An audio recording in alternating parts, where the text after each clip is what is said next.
Nacho, that's not your seat. That's not your seat, Nacho. That's Leo's seat. Come on, move over. Nacho, that's Leo's seat. Move over, Nacho. He is so obsessed with the water.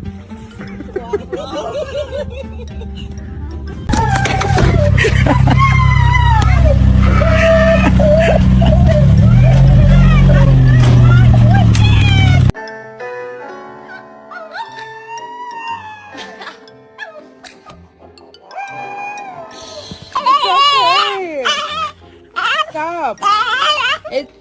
Do you want to maybe go... Do you want to go for a walk? What are you doing?